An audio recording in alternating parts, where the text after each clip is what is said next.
Welcome to Ultimate Stream Live. We're a hi-fi dealer based in Surrey in the UK.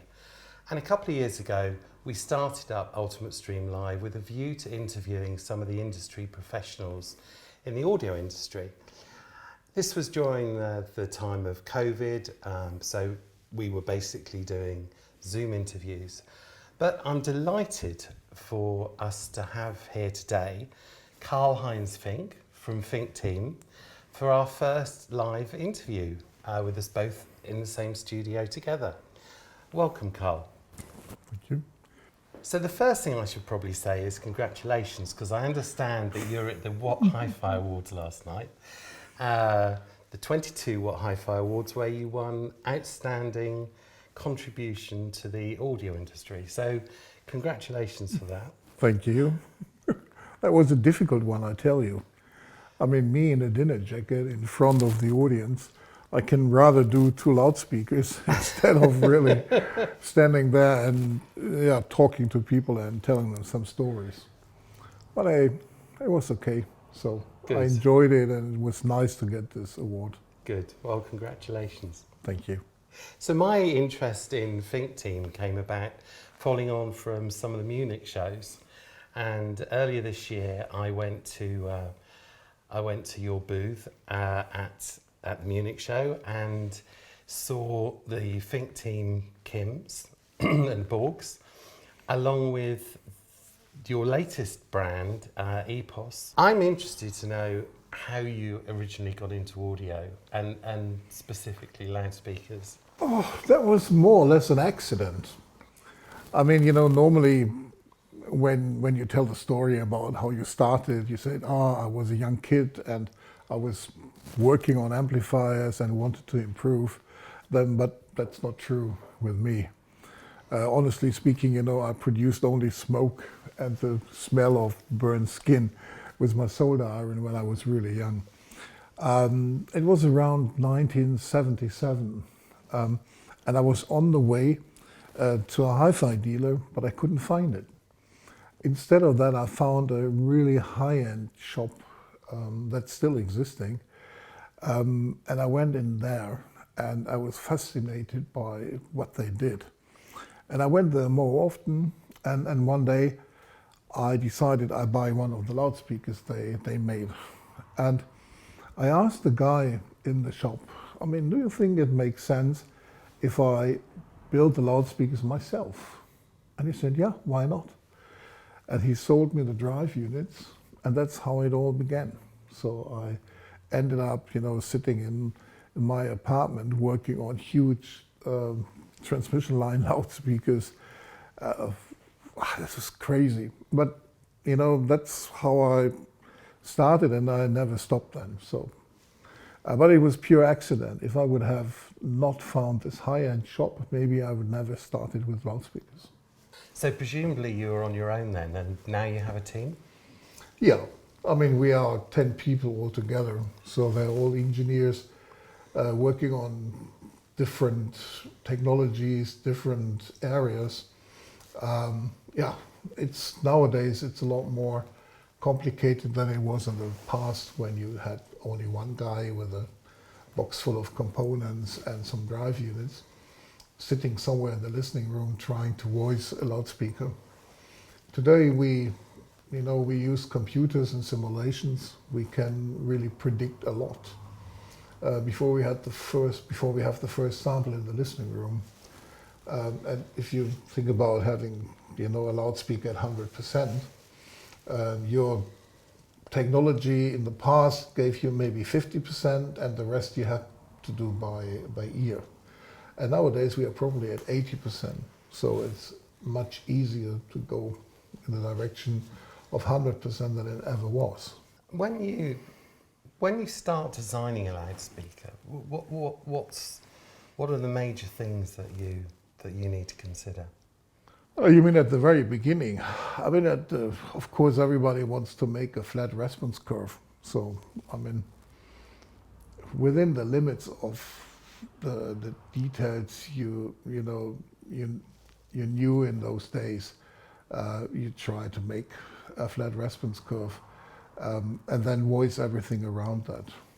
But that's still something we do nowadays, but there's a lot more, you know, distortion, intermodulation, cabinet resonances, all sort of things. So it's a little bit more complicated nowadays. I know your first commercially available speaker was the WM4. What technologies did you use to produce this, and why was it called the WM4? I mean, the WM4 came after the WM3. That was the first loudspeaker. That was basically a speaker that we designed for Kenny Shiwata, who wanted to... From Marantz? Yeah, he wanted to introduce his latest high-end kit. And he heard the loudspeaker, the original ones, in our office. And he asked us, can you make one that looks nice? I said, yeah, we can try. And that's what we did. And then we had it on the show in Munich, and everybody liked it. And that was then the beginning. WM4 is then washing machine number 4. So it started with 1, 2, 3, and 4. And, you know, this is a 15-inch loudspeaker, and without the mid-high, it has approximately the size of a washing machine. And with this big loudspeaker on the front, you have to put a sticker on, don't pull your old clothes into it or whatever. And that's why we called it washing machine, and we said, yeah, why not calling it WM? And from the WM4, you then went on to design the Borg, which has a 10.5-inch woofer and an air motion transducer tweeter. What was involved in designing this speaker? So basically we wanted to do a two-way system, but with a bigger woofer. I mean, you know, every crossover is a problem in a way. And if you can have one crossover only, then you get a better result. But of course, to have a two-way system with an air motion transformer that goes down to 1600 hertz, and a woofer in 10.5-inch that goes up to more than 1600 is not so easy. So there was some work to do on the woofer to make it that wideband, and there was some work to do on the air motion transformer to bring it down to 1600 hertz. Well, we thought, you know, there are not many designs around doing exactly that. No. And making a boring three-way that everybody else does was not really the idea behind it. And the transition is very smooth when you listen to the Borg. Yeah, that's the crossover. So, I mean, it took a while to find out what is necessary to really bring them both together. And basically, I mean, it's a passive Alpass that we use on the tweeter to really put it together with a woofer. That made all the difference. Yeah, but that's relatively easy with an air motion transformer if you know what you're doing. So with both the Borg and the Kim using the AMT, you must feel that this has an advantage with the high frequencies. Oh, definitely, yeah. We really like the sound of an air motion transformer. So if you see, there's a lot of area that is actually working. And this get this resolution and dynamics that it's difficult to get from a conventional dome tweeter. Air motion transformer is relatively old, but it was protected by patents, and it wasn't allowed, you know, to work on it. Only after the patent, was gone, expired. Everybody started to do development on air motion transformer. So that's why we have a lot nowadays. It's a very good tweeter, not so easy to integrate together with a woofer, but I think we found a way to do that. And how do you integrate it into the speakers? I mean, it's basically the crossover that has to have the right things inside to put it together. It's an Alpass that we put in, and that works well on an air motion transformer. It's relatively easy if you know how to do it. Okay, I'm not going to ask you for the trade secrets. No. And we talk with loudspeakers. We talk about voicing. How do you go about voicing the speakers that you manufacture? I mean, we of course, you do all the technical bits. You make a flat response curve and bring the distortion down and work on the cabinet vibration thing. And then you put it into your listening room, switch on the amplifier or CD player or streamer or whatever you use, listen to music, and then the work begins, because a lot of details that you change in the voicing, you can't really see on the response curve. Especially the area between 1.5 and 3 kilohertz is very sensitive, and sometimes you reduce it by half a dB that you wouldn't really see on the graph. And it changes from being forward and in your face into something that is a lot more civilized. And so this is then part of the voicing process, on top of what you do with the measurements. And we are working in a team with several people who have a different taste or have different areas where they are specialized on. So I was going to say, what sort of music do you listen to when you're voicing the speakers? I mean, at the beginning, of course, you're using the tracks that you always use. Nothing really that is something you enjoy. So, because it's just that you know those tracks, you know exactly how this one should sound. And when you're going to the end and you are starting really to get another record and try another one, then you know the loudspeaker is a good one. So I always say, when I stay 2-3 hours longer in the evening and I can't stop listening to another loudspeaker, then I know it's a good loudspeaker. And I always say high-end, the difference between hi-fi and high-end is how often you can start from scratch, how often you can throw it away and think about something different. And you need to have the time to do that. So that's really necessary. So it's an ongoing process, and sometimes it takes half a year, starting again and trying something else. I suppose I need to ask the question. Borg and Kim, are you by any chance a Star Trek fan, or how did the names come about? Oh yeah, definitely. I mean, Borg came up after we saw the first design. The designer who did both loudspeakers is Kieran Dunk, who actually is doing Q Acoustics. He did a lot of Mission, Infinity, and many others. But when we had the first discussion and the briefing, I said, do me a favor, don't make another, lifestyle, female, soft loudspeaker.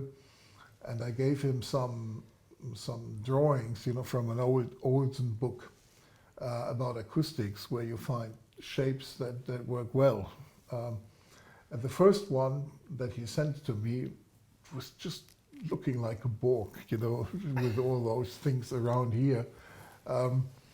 So we changed that, and so it doesn't look really like a Borg creature that he was in the first place.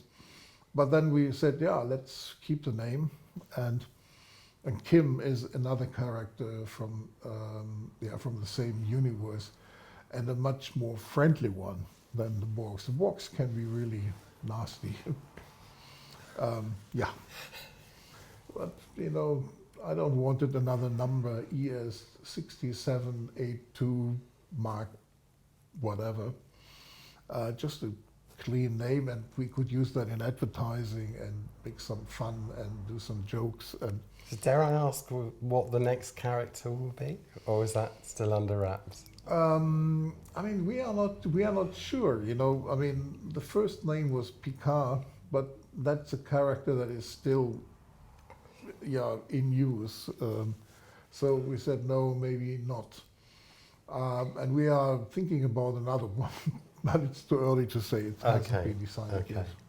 So I know you think that fine tuning is important with loudspeakers, and specifically with the Borg, there's quite a lot of fine tuning that the listener can do on the speakers, which on the back of the speakers.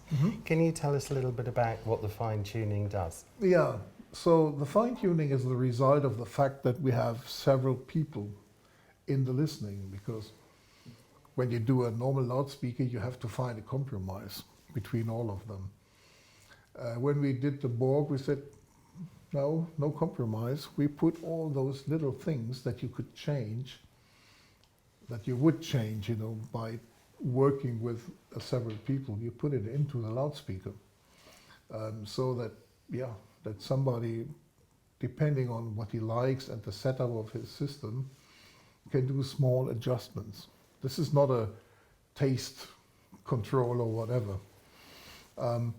The most important one is the bass control, so the damping. The background is that, when you have an amplifier, that it normally has some sort of damping factor.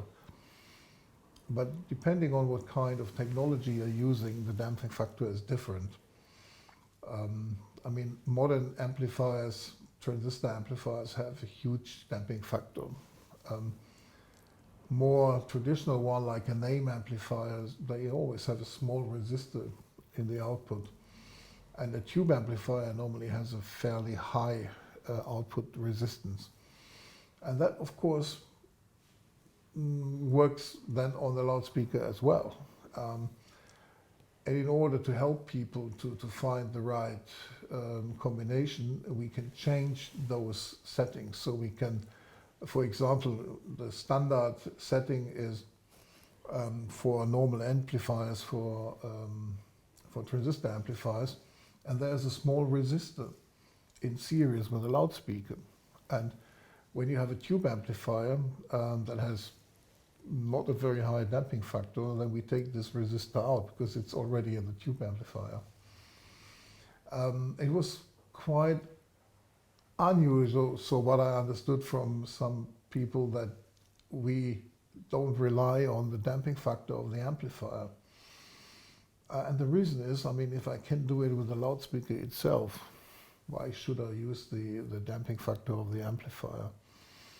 If you calculate and you simulate the loudspeaker and put this damping factor into the design, you will find out that you can change the parameters of your loudspeaker to work with less or more damping factor. So instead of having a kind of, surprise, surprise, we now have the possibility to adjust that.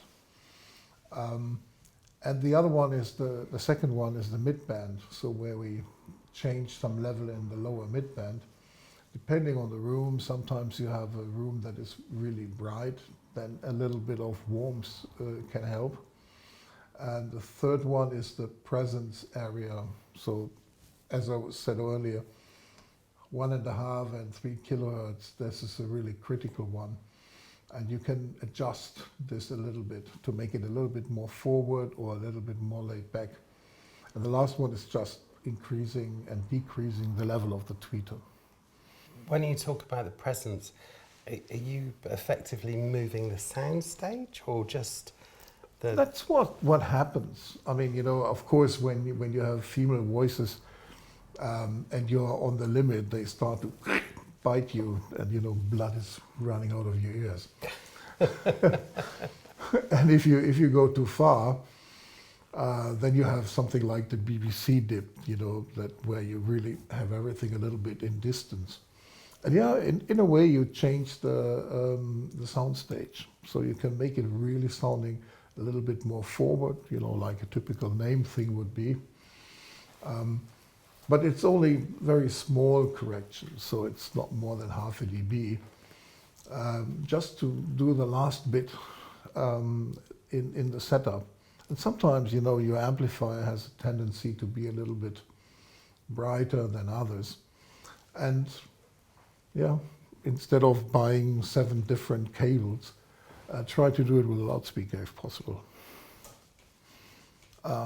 And that's what we do on both. I mean, Kim has only 2 controls, but it does the damping thing and the top end thing. And sometimes I'm surprised how little it gets used. So people start with one direction and very often they ended up at the default setting. But that's okay.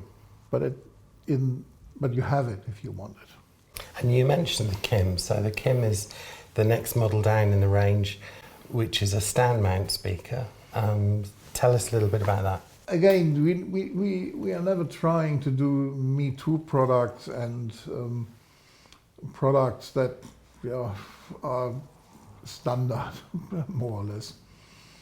And the idea of Kim was to have a loudspeaker that is not very high. You know, Borg is a statement. You know, there's nothing you can hide in your room.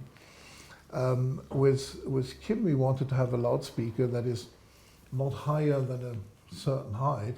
You know, in the height of your chair, because everything that is in that height you will not see, because you are used that everything below certain tables or whatever is not existing. And by doing that on Kim, we got exactly that effect. And of course, the Kim points very slightly up on its stand. Yeah, you have to do that, because I mean, you don't want to end up with the image that is here. So it was quite tricky to find the right angle, but it worked quite well. And nowadays, especially women love the Kim because it is lower. And nobody expected that. When I introduced that, everybody said, come on, nobody will buy it. But you see how many retro models are now on the market. I'm not saying that we started that, but it's definitely nothing that is so exotic nowadays. The last few months we've seen the slogan "Back from the Future" quite a bit.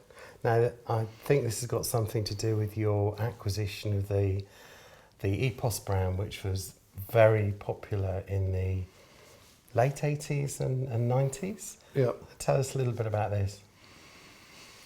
I mean, I have been working with Robin Marshall.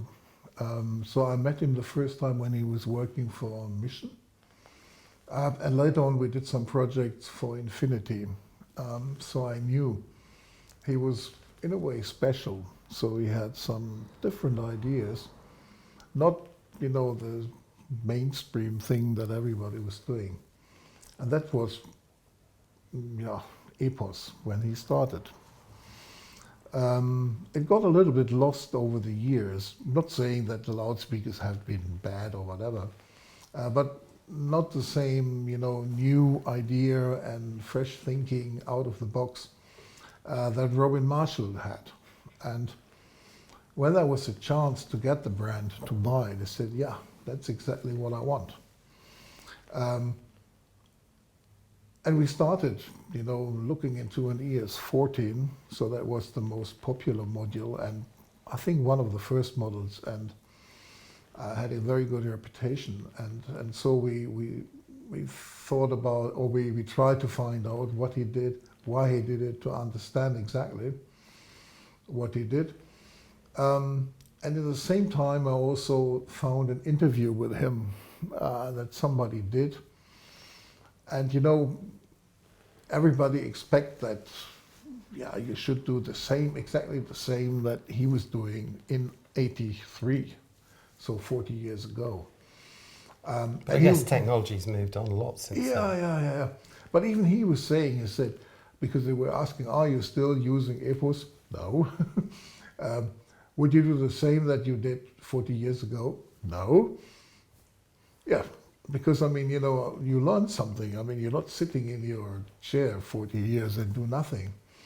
And he said, we used what was the technology that we knew in that day, in that period, and we tried to make the best out of it.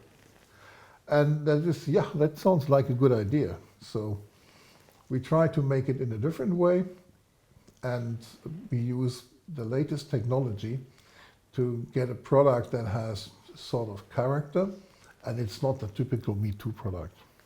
Okay, so let's put work to one side. What's I presume you have an interest in music, but what are your hobbies? What do you do when you're not working? I mean, I'm in the very, very, you know, good position that I'm not really working. You know, I have my hobby and I make my living out of my hobby. So there's really no need to to do something, and I have no problem with work-life balance because work-life is the same. But of course, I do other things as well. So you know, right now I'm restoring 4 turntables, for example, just because it makes fun to work on some of the old things and explore how good they have been and how they sounded. I like to take photos if I can. I have a nice collection of vintage lenses, so some classic lenses that I adapt nowadays to a modern camera. But that's basically it. So the rest is working with hi-fi. And I guess working with a sort of in the world of music, what sort of music do you enjoy? I listen to a lot of music. I'm not the classic music expert. More into jazz or especially blues or old rock. I mean, you know, if you ask me what are your next concerts you're that you're planning to join, I think I have tickets for Wishbone Ash. They come every year. I mean, Martin Barr from Jespertal is in our area every year. So I visit him, I visit the concert as well. Next tickets are West Side Story, together with my daughter. I saw Hiromi, you know, this Japanese girl, 2 months ago or so, and so all sort of concerts. But that's the music I like. And if possible, I really try to see it live, not only on a recording. Finally, perhaps you could just tell me what are your current plans with Fink Team? Is there another speaker in development, or is there anything you can tell us about your future plans? Definitely there will be a WM5. I'm not sure that it will, it will be called WM5. But it will be a loudspeaker with a 15-inch, and it will have an air motion transformer. It will be basically a two-way, and we just designed a horn in front of the air motion transformer. So we bring it down to around 600-700 hertz so that it works together with a 15-inch. It will look like a washing machine, a slightly bigger washing machine. And there will be a kind of super tweeter, so to put some of the sparkling on top. That might be, so in the moment it's on the top, so it's not really in the front. Yeah, a two-way system with a 15-inch and an air motion transformer, that should be something, that is something we really like to do. And there's also another model on the way between Borg and Kim.